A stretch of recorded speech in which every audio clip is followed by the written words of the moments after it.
ಸನ್ಮಾನ್ಯ ಸಭಾಧ್ಯಕ್ಷರೇ, ನಾನು 2023-24ನೇ ಸಾಲಿನ ಆಯವ್ಯಯವನ್ನು ಈ ಸದನದ ಮುಂದೆ ಮಂಡಿಸುತ್ತಿದ್ದೇನೆ. ಅಭಿವೃದ್ಧಿ ಹಾಗೂ ಸಾಮಾಜಿಕ ನ್ಯಾಯವನ್ನು ಒಟ್ಟೊಟ್ಟಿಗೆ ಕೊಂಡೊಯ್ಯುವಲ್ಲಿ ಈ ದೇಶದಲ್ಲಿ ಶತಶತಮಾನಗಳಿಂದ ಯಾವುದಾದರೊಂದು ನಾಡು ಶ್ರಮಿಸಿದ್ದರೆ ಅದು ಕರ್ನಾಟಕ ಎಂದು ಹೇಳಲು ನನಗೆ ಹೆಮ್ಮೆಯಿದೆ. ಬಸವಣ್ಣನವರಿಂದ ಹಿಡಿದು ನಾಲ್ವಡಿ ಕೃಷ್ಣರಾಜ ಒಡೆಯರವರೆಗೆ ಈ ನಮ್ಮ ನಾಡಿನಲ್ಲಿ ಅಭಿವೃದ್ಧಿ ಹಾಗೂ ಸಾಮಾಜಿಕ ನ್ಯಾಯದ ತೇರನ್ನು ಜೊತೆಗೆ ಎಳೆಯಲಾಗಿದೆ. ಈ ಘನ ಪರಂಪರೆಯನ್ನು ನಾನು ಎಂದಿನಂತೆ ಈ ಬಾರಿಯೂ ಮುಂದುವರೆಸಲು ಶ್ರಮಿಸಿದ್ದೇನೆ. ಇದು ನಾನು ಮಂಡಿಸುತ್ತಿರುವ 14ನೇ ಆಯವ್ಯಯ ಪತ್ರ. ಮುಖ್ಯಮಂತ್ರಿಯಾಗಿ ವಿತ್ತೀಯ ಹೊಣೆಯನ್ನು ಹೊತ್ತು ಮಂಡಿಸುತ್ತಿರುವ 7ನೆಯ ಬಜೆಟ್. ಈ ಹಿಂದೆ ಮುಖ್ಯಮಂತ್ರಿಯಾಗಿದ್ದಾಗ ಅವಧಿಯಲ್ಲಿ 6 ಆಯವ್ಯಯ ಪತ್ರಗಳನ್ನು ಮಂಡಿಸಿದ್ದೆ. ನನ್ನ ಇಷ್ಟು ಆಯವ್ಯಯ ಪತ್ರಗಳ ಹಿಂದೆ ಯಾವ ಕಲ್ಯಾಣ ರಾಜ್ಯದ ಕನಸನ್ನು ಸಾಕಾರಗೊಳಿಸಲು ಈ ನಾಡಿನ ಶ್ರೇಷ್ಠ ಮನಸ್ಸುಗಳು ಬಯಸಿದ್ದವೋ ಅದನ್ನು ಈಡೇರಿಸಲೇಬೇಕೆನ್ನುವ ಉದ್ದೇಶ ಬದ್ಧತೆಗಳು ಸ್ಪಷ್ಟವಾಗಿವೆ. ನಮ್ಮ ಪಕ್ಷದ ಧ್ಯೇಯೋದ್ದೇಶವೂ ಸಹ ಇದುವೇ ಆಗಿದೆ. ನನ್ನ ಹಿಂದಿನ ಎಲ್ಲ ಆಯವ್ಯಯಗಳಲ್ಲಿ ಸರ್ವರಿಗೂ ಸಮಪಾಲು, ಸರ್ವರಿಗೂ ಸಮಬಾಳು ಎಂಬ ಮೂಲ ಮಂತ್ರದ ಕರ್ನಾಟಕ ಮಾದರಿಯ ಆಡಳಿತವನ್ನು ನೀಡುವ ಪ್ರಯತ್ನ ಮಾಡುತ್ತಾ ಬಂದಿದೆ. ಪ್ರಸ್ತುತ ಮಂಡಿಸುತ್ತಿರುವ ಆಯವ್ಯಯ ಪತ್ರದಲ್ಲಿ ಈ ಮಾದರಿಯನ್ನು ಇನ್ನಷ್ಟು ಆಳವಾಗಿಸುವ, ವಿಸ್ತಾರವಾಗಿಸುವ ಪ್ರಯತ್ನವಿದೆ. ಯಾವ ಕಾಲದ ಶಾಸ್ತ್ರವೇನು ಹೇಳಿದರೇನು, ಎದೆಯ ದನಿಗೂ ಮಿಗಿಲು ಶಾಸ್ತ್ರವಿಹುದೇನು ಎಂಬ ರಾಷ್ಟ್ರಕವಿ ಕುವೆಂಪುರವರ ನುಡಿಯಂತೆ ಈ ಬಾರಿ ಕರ್ನಾಟಕದ ಜನತೆ ತಮ್ಮ ಮನದಿಂಗಿತವನ್ನು ಗಟ್ಟಿಯಾಗಿ, ಸಂತೋಷದಿಂದ, ಪ್ರಾಮಾಣಿಕವಾಗಿ ಹೇಳಿದ್ದಾರೆ.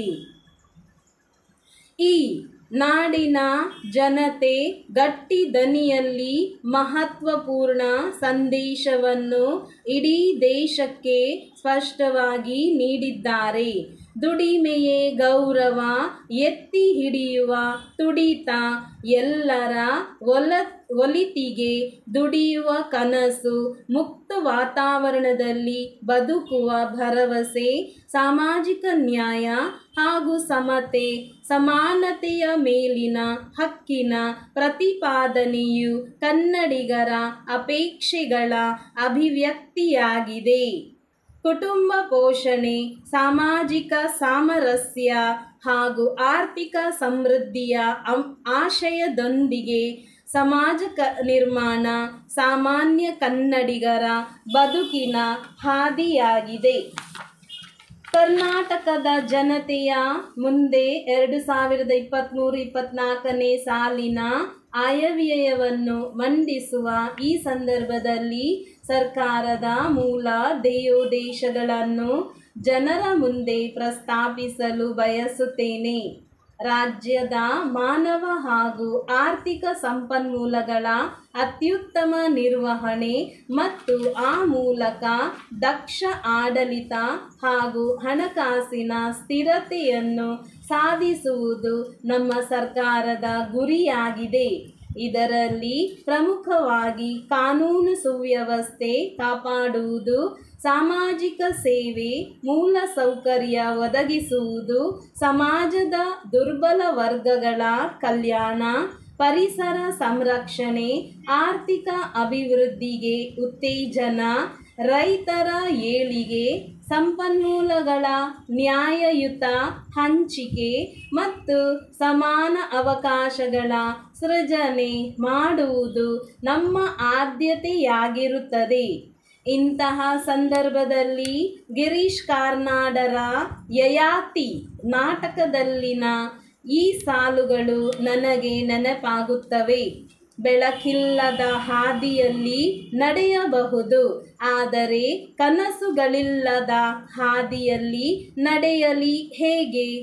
ಉತ್ತಮ ಆಡಳಿತ ಇಲ್ಲವಾದರೆ ನ್ಯಾಯವಿರದು, ದೂರದೃಷ್ಟಿ ಇರದು, ಗುರಿ ಇರದು.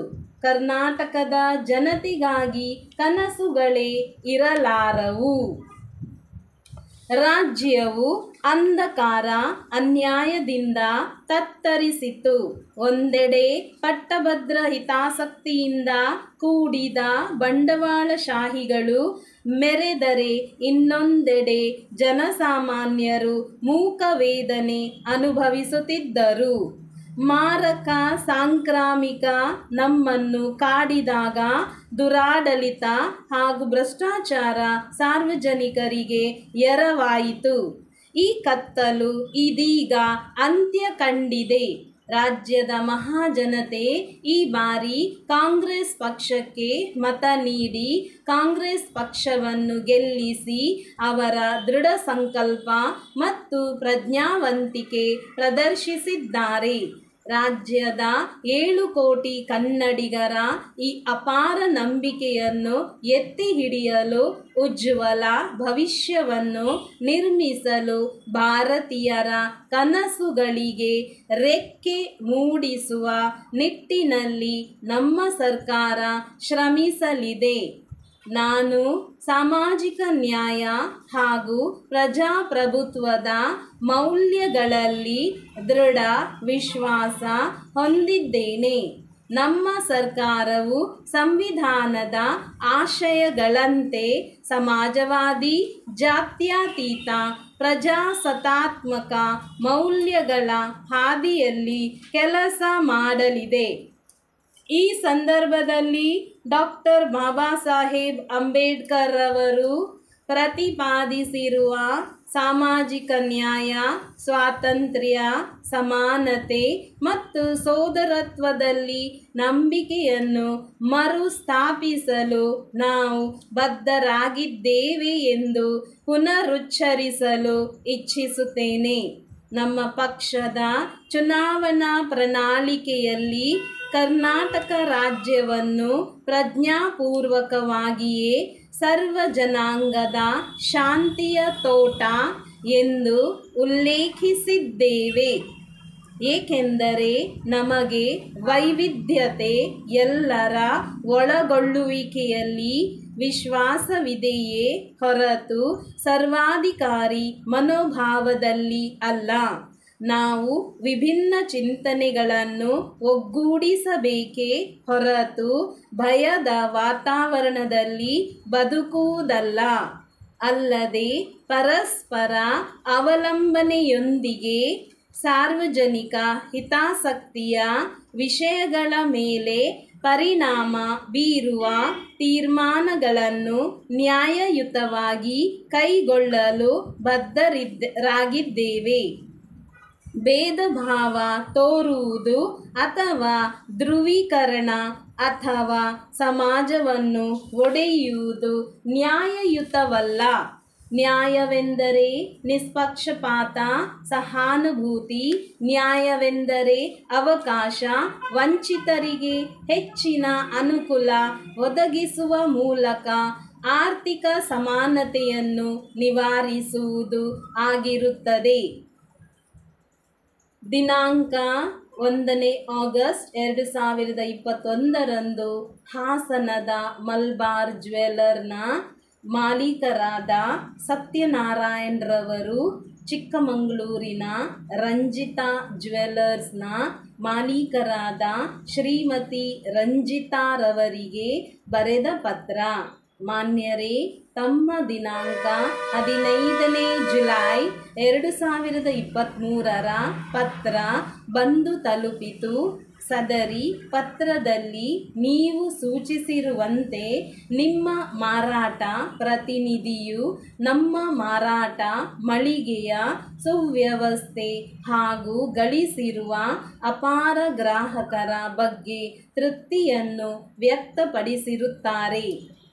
ನಿಮ್ಮಲ್ಲಿ ಉತ್ಪಾದನೆಯಾಗುವ ವಿವಿಧ ಚಿನ್ನಾಭರಣಗಳ ಮತ್ತು ಬೆಳ್ಳಿಯ ಪದಾರ್ಥಗಳ ಮಾರಾಟಕ್ಕೆ ಒಪ್ಪಿಗೆಯನ್ನು ನೀಡಿರುವುದು ಸರಿಯಷ್ಟೇ.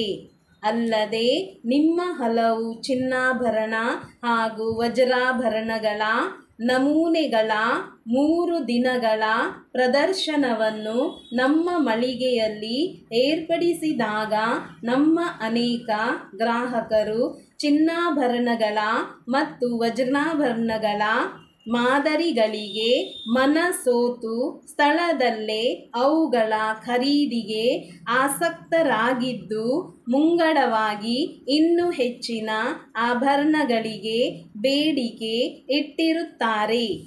ಹಾಲಿ ಮದುವೆಗಳ ಸೀಸನ್ ಪ್ರಾರಂಭವಾಗಿರುವುದರಿಂದ ಹೆಚ್ಚಿನ ಸಂಖ್ಯೆಯಲ್ಲಿ ಗ್ರಾಹಕರು ನಮ್ಮ ಮಳಿಗೆಗೆ ಆಭರಣಗಳ ಖರೀದಿಗಾಗಿ ಬರುತ್ತಿದ್ದಾರೆ. ಇದರಿಂದ ನೀವು ತಯಾರಿಸುತ್ತಿರುವ ಆಭರಣಗಳಿಗಾಗಿ ಬೇಡಿಕೆ ಹೆಚ್ಚಾಗುತ್ತಿದೆ. ಆದುದರಿಂದ ತಾವು ಆದಷ್ಟು ಜಾಗ್ರತೆ ಈ ಹಿಂದಿನ ನಮ್ಮ ಆದೇಶ ಪತ್ರದಲ್ಲಿ ಕೋರಿರುವಂತಹ ಆಭರಣಗಳನ್ನು ಕೂಡಲೇ ಸರಬರಾಜು ಮಾಡುವ ವ್ಯವಸ್ಥೆ ಮಾಡಬೇಕಾಗಿ ಕೋರುತ್ತೇವೆ. ನಿಮ್ಮ ಚಿನ್ನಾಭರಣಗಳ ಉತ್ಪಾದನೆಯೊಂದಿಗೆ ನಮ್ಮ ನವೀನ ಮಾದರಿಯ ಉತ್ಪಾದನೆಯ ಸೇರಿರುವುದರಿಂದ ಆಭರಣಗಳ ದಾಸ್ತಾನು ಹೆಚ್ಚಿದ್ದು ಅವುಗಳ ಸುರಕ್ಷತೆ ಮತ್ತು ಭದ್ರತೆಗಾಗಿ ನಮ್ಮ ದಾಸ್ತಾನು ಮಳಿಗೆಯ ಮತ್ತು ಮಾರಾಟ ಮಳಿಗೆಯ ಕಟ್ಟಡದಲ್ಲಿ ಕೆಲವು ಬದಲಾವಣೆಗಳನ್ನು ಮಾಡುವ ಅವಶ್ಯಕತೆ ಇರುವುದರಿಂದ ಕಟ್ಟಡದ ಕೆಲಸವನ್ನು ಆರಂಭಿಸುತ್ತಿದ್ದು ನಾವು ನಿಮ್ಮ ಮಾರಾಟ ಮಳಿಗೆಯ ಕಟ್ಟಡದ ನಕಾಶೆಯನ್ನು ಪರಿಶೀಲಿಸಿ ಅದರಂತೆ ನಮ್ಮ ಕಟ್ಟಡದ ಭದ್ರತೆಗಾಗಿ ಕೆಲವು ಮಾರ್ಪಾಡುಗಳನ್ನು ಮಾಡಲಿದ್ದೇವೆ. ಇದೇ ಗಣೇಶ ಹಬ್ಬದಂದು ಆರಂಭವಾಗುವ ನಮ್ಮ ಮತ್ತು ನಿಮ್ಮ ವ್ಯಾಪಾರ ಸಂಬಂಧವು ಉತ್ತಮ ಬಾಂಧವ್ಯದಿಂದ ಕೂಡಿರಲಿ ಎಂದು ನಾವು ಹಾರೈಸುತ್ತೇವೆ. ವಂದನೆಗಳೊಂದಿಗೆ ತಮ್ಮ ವಿಶ್ವಾಸಿ ಮಲಬಾರ್ ಜ್ಯುವೆಲ್ಲರ್ನ ಪರವಾಗಿ ಸಿ. ಸತ್ಯನಾರಾಯಣ್, ಮಾಲೀಕರು.